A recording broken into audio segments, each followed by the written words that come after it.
Assalamualaikum warahmatullahi wabarakatuh. Anak-anak, Waalaikumsalam.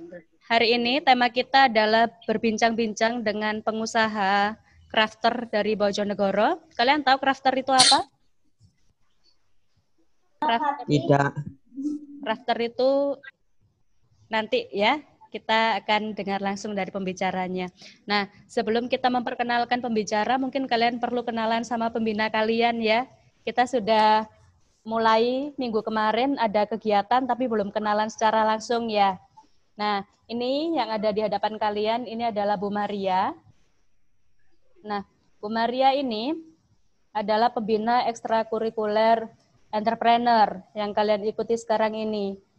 Tujuan dari ekskul ini adalah nanti kalian akan memiliki wawasan untuk menjadi seorang entrepreneur, seorang pebisnis, atau bahkan mungkin kalian akan mendapatkan atau memiliki produk sendiri.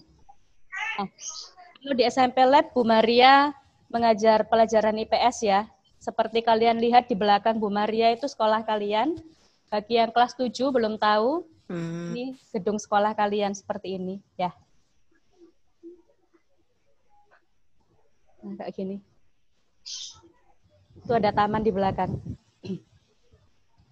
Oke, kita langsung saja. Kalau kalian sudah kenal sama Bu Maria, kita akan kenalan sama pembicaranya. Silahkan. Bu Reski atau Mbak Reski ya? Terserahlah, enaknya gimana? Kita panggil kakak aja ya, biar lebih akrab ya semuanya. Ya, Oke, silakan Kak Reski perkenalan dulu. Halo, Assalamualaikum. Waalaikumsalam. Halo, gimana di Malang? Enak? Dingin? Kalau di Bojonegoro panas sekali. Tapi alhamdulillah tadi malam sempat hujan deras, jadi ya lumayan agak sejuk dibandingkan kemarin. Oke, saya ini adalah temannya Bu Maria dulu sejak kuliah, jadi saya sempat di Malang selama 4 tahun kuliah di sana, terus saya 3 tahun kerja di Surabaya, saya ngajar di Surabaya dulu, ngajar SMP. Terus setelah itu selama 3 tahun, 4 tahun saya kembali lagi ke Bojonegoro. Nah, setelah kembali ke Bojonegoro ini saya sempat bingung, nganggur selama berapa tahun ya, setahun sebelumnya akhirnya saya ngajar di SMK 5 Bojonegoro. Nah, selama menjadi pengangguran ini saya mencari kesibukan. Kesibukannya apa? Karena saya senang sekali craft. Craftnya macam. Craft itu adalah perajin.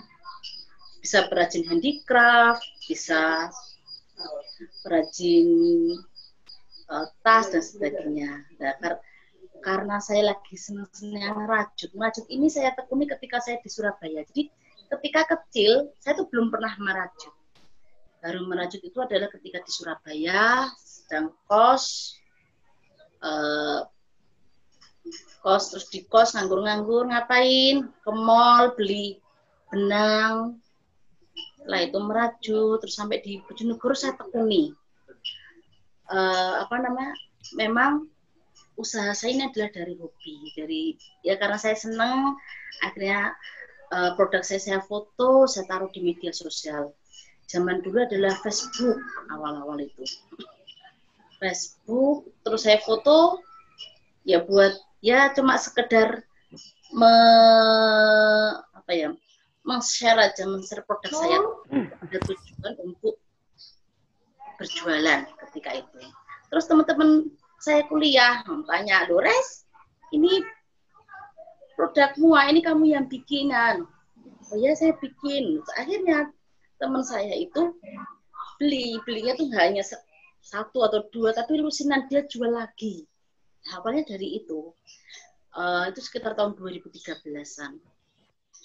Setelah itu saya ikuti UKM yang ada di Bojonegoro. Nah, UKM di Bojonegoro inilah yang membuat wawasan saya luas tentang ternyata kayak gini tuh craft di Bojonegoro. Terus UKM itu adalah wadah kita untuk berkreasi, untuk di sana tuh diajari macam-macam, diajari cara gimana mengambil gambar dan sebagainya. Benar-benar mulai dari nol. Akhirnya saya ikut bazar-bazar. Wah, saya senang sekali. Kalau ada hari jadi Bojonegoro, saya ikut bazar. Yang penting ikut, itu aja. Saya nggak, meskipun produk saya dulu masih sedikit. Jadi ikut bazar, terus kenal dengan teman-temannya, banyak pengetahuan. Terus ternyata di Bojonegoro itu ada komunitas lah. Saya ngikuti komunitas. Kalau kita berdiri sendiri, ternyata sulit. Jadi seorang wirausahawan itu harus punya banyak teman, harus membuka diri, belajar semuanya. Belajar mulai mengambil, bukan hanya belajar tentang produk, tapi belajar gimana cara menghadapi konsumen, gimana ketika kita di PHP dan sebagainya. Sampai saat ini alhamdulillah sudah mulai berkembang. Saya nggak hanya penjualan juga gitu. Ternyata kita harus mengikuti zaman, mengikuti teknologi. Kalau dulu saya hanya jualan lewat Facebook, meskipun saya sudah jualan di media sosial, karena saya tahu lingkungan di tempat saya itu tidak memungkinkan untuk membeli produk saya, karena handmade, benar-benar 100% handmade itu harganya jadi agak mahal. Jadi harus gimana? Oh iya, akhirnya saya posting di IG, di Instagram, terus ada Shopee, terus jadi kita benar-benar, oh ternyata itu wirausahawan itu nggak hanya bikin produk saja, karena saya juga sebagai crafter, saya bilangnya saya crafter atau perajin. Jadi dan dan saya selalu membuat kartu nama, bikin brosur, sampai bikin stiker itu saya sendiri bikin. Jadi semuanya itu saya belajar, mulai desain apa, desain kartu nama itu tadi menggunakan Photoshop. Terus dan alhamdulillah produknya berkembang, dan akhirnya saya membranding diri saya sendiri, di mana mulai dari WA, Facebook, semuanya adalah dengan Gidia Rajutan. Jadi ketika teringat dengan saya, jadi dia langsung teringat dengan rajutan saya gitu. Jadi sebagai wirausahawan kita juga harus bisa membranding diri sendiri. Nah, selain saya berwirausahawan ini, saya juga ngajar kewirausahaan, produk atau PKK. Kalau di SMK namanya PKK, produk dan kreasi kreativitas gitu. Jadi selain mengajar itu, saya juga mempraktekkan teori kalau tadi. Benar nggak sih, seorang wirausahawan itu harus disiplin, harus tangguh, terus harus yang jelas harus berani mengambil risiko, itu pasti. Kalau tanpa diimbangi itu, dan konsisten ya, tentunya ya konsisten. Karena saya produk saya itu adalah handicraft, jadi saya itu fokus. Beda ya kalau berwirausaha. Kalau wirausahawan saya itu, kalau saya rajutan, saya akan rajut terus. Jadi saya nggak akan beralih lagi. Jadi lebih ke fokus. Konsisten ya Kak ya, berarti ya. Iya. Kalau saya ganti kreasi, misalnya tas kresek atau daur ulang, itu ganti. Jadi karena saya ingin membranding diri saya sendiri, kalau saya kan di sekolah manggilnya Reski. Reski, langsung teringat, Gidia Rajutan. Jadi saya ingin membranding diri sendiri, ketika ingat saya berarti ingat rajutan. Tuh. Yeah. Memang kalau kita ngomong menjadi wirausahawan handicraft itu memang sulit sekali untuk berkembang kalau kita tidak teguh. Harus lebih ke ini. Jadi yakin bahwa rezeki saya itu ada di sini. Kalau enggak sudah bubar. Jadi memang butuh konsisten, tidak bosan-bosannya memberikan semangat pada diri sendiri untuk membuat kreasi, karena saya seorang crafter gitu loh. Jadi nggak hanya seorang wirausahawan, tapi saya seorang perajin. Itu semangat pada diri, motivasi untuk diri sendiri lah, gitu. Sampai saat ini kadang ada siswa saya juga tanya, Bu, kalau saya gimana saya pengen, kan di tempat saya, jurusan saya ada namanya APHP, di mana dia kreasinya adalah makanan. Dia sering tanya, Bu, awalnya gimana Bu kalau berusaha, apa namanya, kalau kita mau buka usaha? Yang pertama niatkan dulu. Niatnya apa? Bismillah, kita jemput rezeki.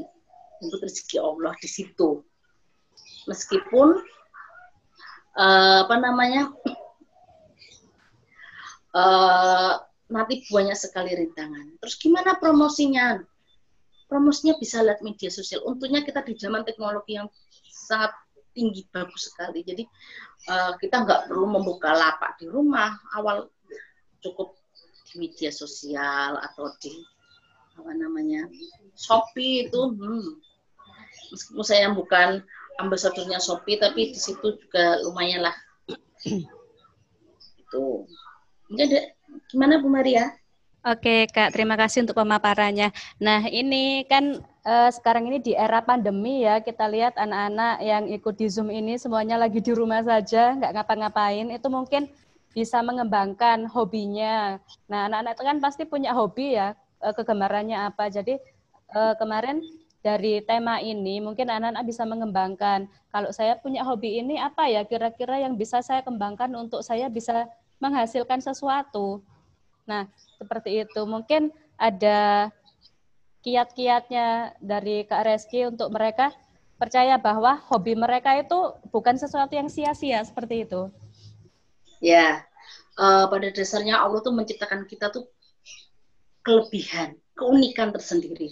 Saya yakin setiap individu, setiap meskipun kalian masih SMP, saya yakin sudah kelihatan kamu sukamu apa gitu loh. Bu saya suka mancing, wah bisa tuh dibuat untuk berwirausaha. Atau Bu saya suka mendesain, semuanya bisa. Apalagi kalau itu hobi. Hobi itu ketika kita mengerjakan, insya Allah tuh kita tuh senang, happy, enak sekali. Pasti ayo digali. Sudah kalian insya Allah sudah umur berapa? 12, 13 itu sudah kelihatan hobinya. Hobi membaca, hobi menulis, bisa. Tinggal kalian menggali saja enaknya gimana. Memang sering-sering membaca, sering-sering membuka artikel. Kalau saya dulu tuh sering sekali membuka artikel blog. Kalau sekarang YouTube ya. Kalau dulu saya blog, lihat-lihat blognya teman-teman crafter, gimana dia cara awalnya, gimana sih kok dia menjadi ini, menjadi perajin rajutan gitu. Saya baca, saya lihat, oh gini awalnya. Terus mau diarahkan kemana sih nanti usaha kita itu sudah kita pikirkan. Yang penting niat dulu, digali dulu potensinya. Insya Allah saya yakin setiap anak tuh punya potensi sendiri. Bu saya senangnya ngomong, bisa, semuanya bisa dijadikan usaha kalau kalian berusaha. Gitu. Enak kalau kita tuh hobinya apa bisa jadi bisa kita manfaatkan dengan baik, lebih menyenangkan daripada kita melakukan sesuatu tapi kita nggak suka gitu. Iya. Gitu. Seperti itu ya Kak Reski. Jadi kalau misalkan kita hobi gitu kita nggak boleh setengah-setengah ya. Jadi kita harus senang kita menjalani hobi itu. Jadi kayak Kak Reski gitu kan senangnya ngerajut ya. Jadi beliau itu melakukan sesuatu itu dengan bahagia. Jadi dia dapat uang itu juga bahagia gitu. Ya, apalagi kalau hobi kita tuh menghasilkan pundi-pundi yang masuk punding-punding di rekening. Wah, itu keren sekali ya. Beda dengan kalau kita dapat gaji itu beda. Jadi menyenangkan. Apalagi kalau karena kita tuh menjualnya adalah seni ya. Ya Allah, ternyata hasil karya saya itu orang suka. Jadi ada emosi atau apa namanya ya, kepuasan tersendiri lah, yang mungkin tidak bisa dimiliki oleh seorang pegawai kalau menurut saya. Iya. Meskipun saya sudah jadi guru, jadi saya tahu apa namanya.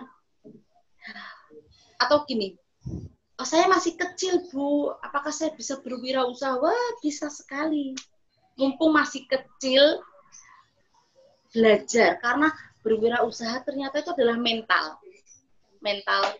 Dan mental itu harus dibangun, tiba-tiba ujuk-ujuk jadi, itu tidak. Itu Bu Maria. Oh, gitu ya. Jadi ini saya tadi mau tanya, kan kayak crafter atau kayak hobi kita itu kan biasanya orang lain juga memiliki hobi yang sama dengan kita. Nah, itu Kak Reski kok bisa, bagaimana caranya bisa percaya diri bahwa produk saya ini beda dari yang lain, seperti itu? Oke, oh gini, tiap tangan kita punya selera sendiri-sendiri, meskipun sama-sama perajutnya, tapi kami tuh punya selera masing-masing. Contoh, saya suka lebih ke warna, saya senang adalah warna. Saya memix-mixkan warna, jadi kalau handicraft itu biasanya adalah setiap orang itu kalau dia perajut pasti dia punya ciri khas sendiri tanpa kita buat ini produknya Mbak Kidia ini. Kalau saya di teman-teman UKM kan biasanya manggilnya Mbak Kidia, ini produknya Mbak Kidia. Terus saya tanya, kamu kok tahu kalau itu produk saya? Dilihat dari itu Mbak, variasi warnanya. Oh, ternyata gitu ya. Itu juga saya pelajari ketika ikut-ikut bazar gitu, ketemu sama teman-teman. Terus kita gabung satu stand dengan para perajut. Itu ternyata punya ciri khas sendiri-sendiri. Ada yang sukanya lebih warna-warna alam, ada yang jadi punya ciri khas. Kalau kita ngomongnya tentang seni, itu kan seni termasuk ya kayak melukis, itu kan juga punya ciri khas sendiri. Jadi itu ada karakter ya, bagaimana orang itu bisa dengan hanya melihat produk kita langsung tahu, oh ini punyanya Mbak Kidia, kayak gitu ya. Nah, itu lama-lama akan mungkin nggak akan kelihatan kalau kita hanya bikin 1 kali, 2 kali, tapi kalau kita sering bikin dan continue seperti itu ya. Lama bertahun-tahun itu akan kelihatan ciri khasnya. Oh ini punyanya Mbak ini. Saya aja juga belajar dari itu kok. Oh iya ternyata orang punya ciri khas masing-masing gitu. Kalau itu, ciri khas sama branding itu apa sama? Beda. Kalau branding lebih ke merek. Jadi tadi saya sudah bilang bahwa ketika orang melihat saya, dia akan terlihat dengan rajutan. Loh, Mbak Kidia, Mbak Reski yang rajut itu ya. Nah, itu adalah branding. Jadi ketika dia ketika kita lihat kita, terus dia teringat dengan karya kita. Dengan lebih ke merek sih. Mbak Kidia rajutan, bukan ciri khas. Kalau ciri khas sudah nanti lebih dalam lagi ke produknya gitu ya. Nah, lebih dalam. Mungkin anak-anak juga ingin tahu, Kak, ini gimana sih kalau kita sudah punya produk misalkan ya, kita menggali hobi kita dulu, terus kita membuat sesuatu. Sekarang caranya untuk memasarkan itu seperti apa? Kadang kan kita payu nggak yo, laku nggak ya kira-kira kita bikin seperti ini, kayak gitu. Itu gimana? Iya sih, awalnya itu pasti pertama kali itu kita merasa tidak percaya diri, itu pasti. Terus kalau nggak apa-apa, kamu meskipun kita belum percaya diri, tetap dicoba. Kalau kamu malu berjualan atau kita malu memasarkan produk kita, pasarkan di media sosial. Karena apa enggak? Kalian kan hanya menulis dan mengupload foto, gitu kan? Terus lama-lama rasa malu itu hilang. Karena itu adalah, kan saya sudah bilang, berwirausaha itu adalah mental. Nah, mental itu dibentuk semakin cepat semakin bagus. Karena nggak mungkin 2 hari 3 hari kita langsung percaya diri dengan produk kita. Pasti ada proses. Ya. Ada proses. Yang penting itu prinsipnya wirausaha itu pantang menyerah ya Kak ya. Jadi apapun itu harus selalu dengan semangat, pantang menyerah, continue seperti itu. Nah ini kalau misal di Kak Reski itu sudah ada media sosialnya, ada Facebook, Instagram, Shopee, itu untuk strategi bisnisnya ya. Kalau misalkan Kak, ini ada tipsnya Kak Reski untuk menghadapi pembeli yang PHP. Udah pesen-pesen gitu ternyata batal gitu, gimana rasanya? Pertama kali saya di PHP itu sedih. Ya Allah, saya sudah membuatnya lama, ternyata kok di PHP gitu. Terus semakin ke sini, saya tuh lebih ke, oh ya berarti itu bukan rezeki saya. Insya Allah ini akan terjual, nggak tahu nanti kapan pasti terjual. Dan itu benar ketika saya terapkan seperti itu. Ya alhamdulillah ya, berserah aja, pasrah, kita membuatnya bukan dengan ikhlas ya, dengan kita seneng tadi tuh. Ya wis gak apa-apa, mungkin belum rezekinya, belum rezeki saya hari ini, pasti insya Allah nggak tahu kalau besok itu. Jadi saya kalau ada namanya, kalau crafter tuh bilangnya hit dan run. Itu kalau saya bilang enggak, ini tetap produk saya, ini insya Allah akan laku, tapi nggak tahu kapan tuh lakunya. Saya sih pasti gitu. Jadi kalau dulu awalnya aku kecewa banget, sempet nggak hanya kecewa, nangis gitu loh. Terus bikin lama, apalagi ngerajut kan ya, lama sekali, dan kita butuh teliti, butuh waktu, menyisihkan waktu, ternyata hanya di PHP-in aja. Tapi lama-lama kesini, sudah biasa. Terus saya mengakalinya, kan kita nggak boleh hanya pasrah saja ya kan, tapi kita juga harus berusaha. Kalau saya tidak kenal dan pembelinya itu lebih dari 500, saya minta DP dulu. Kalau saya dulu percaya banget sama orang, jadi saya nggak usah di DP. Kalau sekarang saya DP, biasanya DP-nya kalau orang-orang tuh 50%, kalau saya enggak, biasanya saya 30% atau 20% lah. Ini adalah ada kesepakatan ya. Iya. Kalau gini, kalau saya DP-nya 50%, saya juga takut sebenarnya. Kan saya hutang berarti, itu loh, saya mikir hutang. Jadi berwirausaha juga jangan lupa ada namanya, kalau saya kan seorang muslim, jadi ada syariat Islam, ada ajaran dalam Islam gimana berdagang yang baik gitu. Jadi nggak hanya keuntungan saja. Keuntungan ya, jadi ada syariatnya ya, bagaimana berniaga baik sesuai dengan. Iya, ini Kak, untuk sesi selanjutnya kita beri kesempatan untuk anak-anak untuk bertanya jawab ya. Yang ingin bertanya sama Kak Reski, silakan ada di kolom chat di bawah itu. Kemudian kalau sudah disebut namanya sama Bu Maria, boleh mikrofonnya diaktifkan. Silakan tanya-tanya.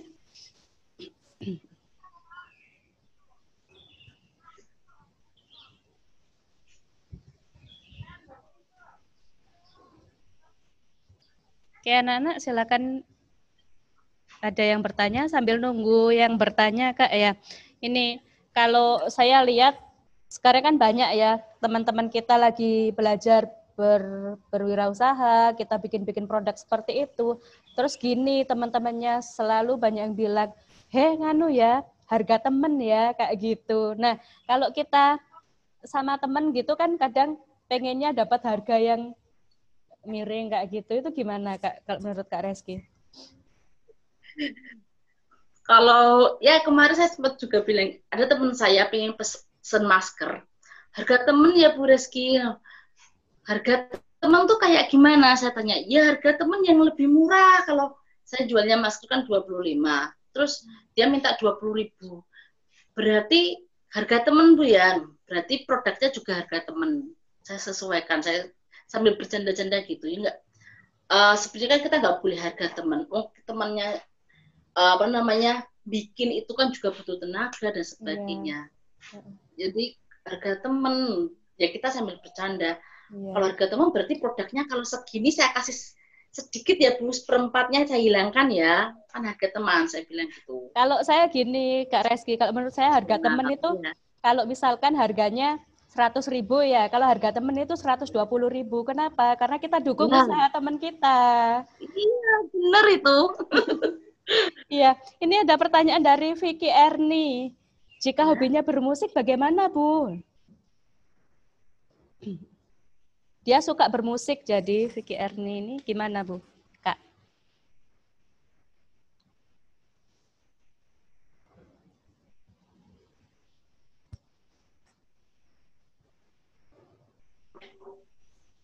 Halo? Iya, jadi Vicky Erni ini hobinya bermusik. Bagaimana untuk mengembangkannya? Kalau musik, latihan terus, itu lebih itu, karena itu keterampilan ya. Ya, handicraft juga keterampilan sih, karena musik itu lebih dinikmati secara live kan biasanya gitu. Silakan belajar. Kalau perlu ikut komunitas-komunitas. komunitas misalnya suka gitar, itu komunitas, insya Allah kalau di Malang banyak sekali komunitas musik ya. Kalau di Bojonegoro kan lebih kecil. Oh di Malang insya Allah bisa ikut komunitas itu, belajar. Kalau sekarang ada YouTube ya kan, kalau sudah bagus, coba kamu main YouTube. Tapi nanti pasti ada apa namanya, buat video yang bagus. Nah, terus suruh teman-teman di-share di media sosial, YouTube-mu itu kan bisa. Sekarang ada YouTube. Menurut saya lebih mudah kalau kita suka musik.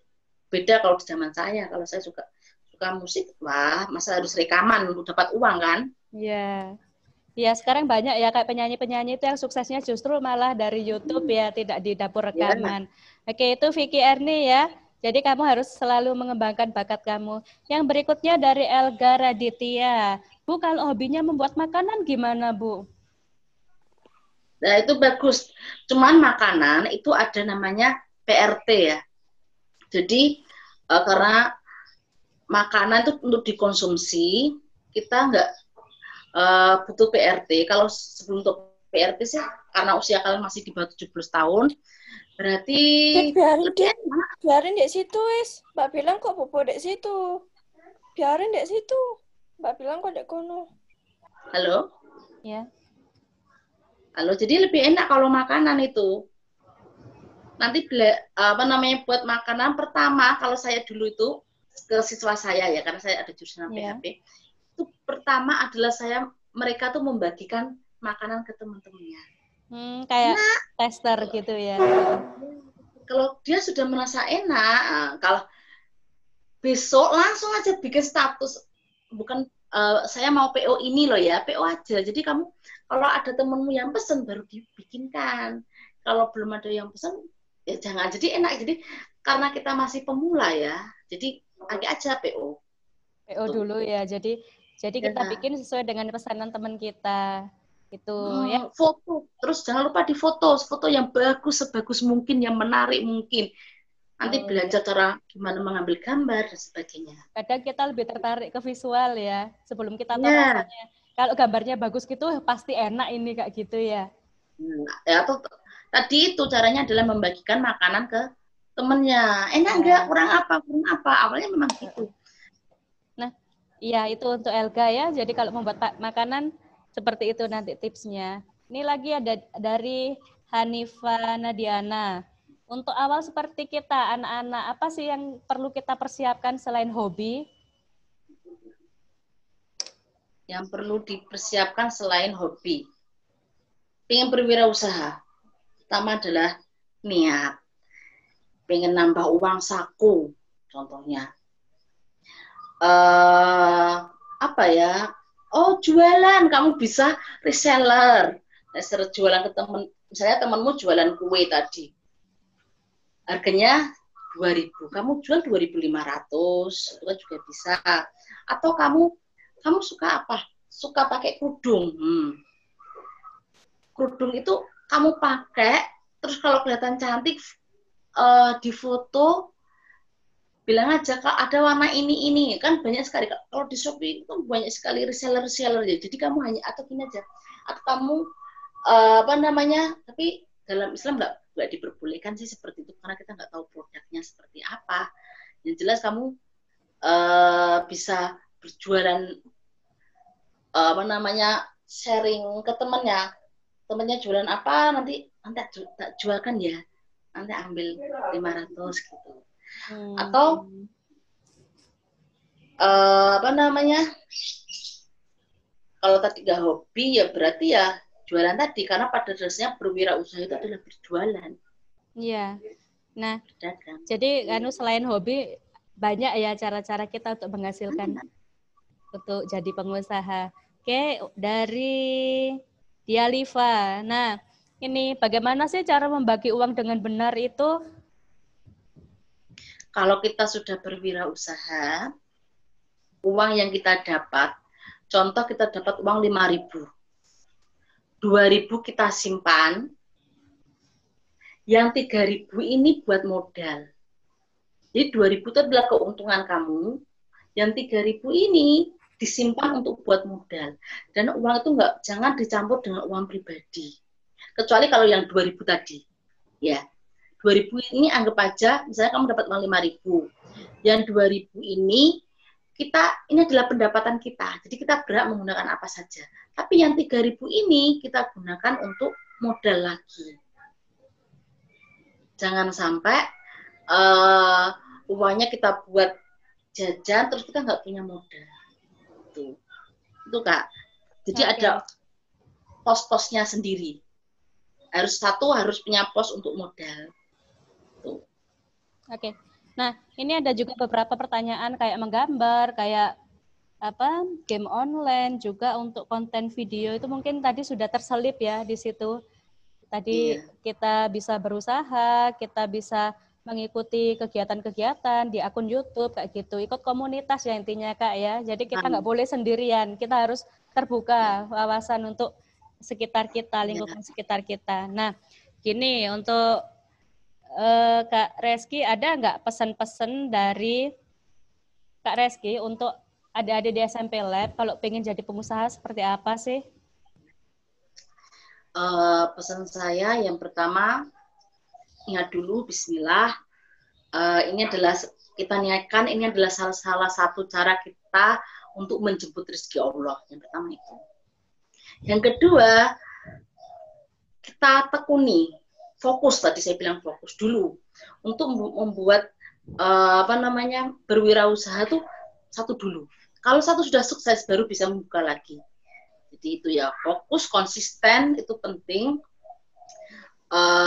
Terus dan jangan lupa syariat-syariat Islam dalam berdagang itu seperti apa. Dan insya Allah tenang, jangan khawatir kamu tuh berdagang nggak laku, jangan. Insya 10 rezeki itu, pintu rezeki itu 9 pintu rezeki itu dari berdagang. Dan itu ada sunnah Rasul. Jangan khawatir, selama kita berusaha, insya Allah ada saja rezeki. Ayo kita kalian gali. Apa sih sekarang musimnya apa? Masker. Bisa, pokoknya kamu bisa lihat peluang-peluang itu. Juga bisa itu peluang. Dan peluang itu dimixkan dengan apa yang kamu suka. Kenapa sih hobi bisa menjadi ladang rezeki kita? Karena hobi itu adalah salah satu hobi itu juga salah satu keunggulan kita, bukan kelebihan kita, gitu. Kelebihan yang Allah berikan kepada kita. Tinggal gimana kita mengolahnya. Oke, terima kasih Kak Reski. Jadi yang bisa kita lakukan itu adalah belajar melihat peluang ya. Jadi apapun kondisinya, bagaimanapun kita bisa melihat apa sih peluang yang bisa kita cari, apa yang bisa kita dapatkan dari kondisi yang sedang terjadi saat ini. Nah, kalau dari Bu Maria, kalau cara mendukung teman kalian yang lagi berusaha adalah kalian beli produknya, saling dukung. Jadi kalau teman-temannya sendiri dukung kan sudah kelihatan, oh berarti produk kita ini laku. Kemudian teman-teman kita bisa kasih penilaian ke kita, oh ini bagus gini, kalau kamu pengen gini bisa ditambah ini. Jadi kita bisa sharing sama teman-teman kita. Nah, penutup mungkin untuk Kak Reski? Ya itu tadi, benar banget. Ayo kita dukung teman kita yang mau berwirausaha. Itu saya juga melakukannya. Apapun jualan teman saya, pasti akan membelinya. Itu adalah salah satu bentuk. Terus yang kedua, semangat. Ayo cari potensimu. Gimana sih? Apa yang kamu suka tuh bisa menghasilkan. Jadi, mumpung ini kalian belajar di rumah, saya yakin kegiatanmu banyak sekali di rumah. Saatnya untuk kalian melihat peluang-peluang. Mumpung kita tidak di sekolah. Kalau di sekolah waktu kita terbuang di sekolah. Kalau di rumah, ayo digali potensinya. Siapa tahu potensi kita ini salah satu ladang kita untuk menjemput rezekinya Allah. Gitu. Itu Bu Maria. Oke, terima kasih Kak Reski. Jadi ini kesempatan kalian, mumpung kalian lagi ada di rumah ya. Jadi kalian bisa mengasah potensi kalian, bisa melihat peluang. Nah, ini mengutip dari pengusaha hebat ya, Bob Sadino. Bob Sadino pernah berkata bahwa setinggi apapun pangkat yang dimiliki seseorang, Anda tetap pegawai. Tapi sekecil apapun usaha yang Anda punya, Anda adalah bosnya. Salam pengusaha untuk kalian semuanya. Kalian semua hebat, luar biasa. Oke, terima kasih Kak Reski. Nanti anak-anak bisa langsung masuk ke GCR-nya, bisa presensi di sana. Kita ketemu lagi minggu depan dengan materi kita sharing sama kakak alumni. Jadi ada kakak alumni kalian sudah jadi pengusaha hebat. Nah, sekarang kalian langsung masuk ke GCR-nya, ada presensi sama kalian bikin kesimpulan atau apa hal yang berharga dapat kalian petik dari kegiatan kita hari ini. Ya, terima kasih anak-anak. Salam sehat semuanya. Assalamualaikum warahmatullahi wabarakatuh. See you. Waalaikumsalam.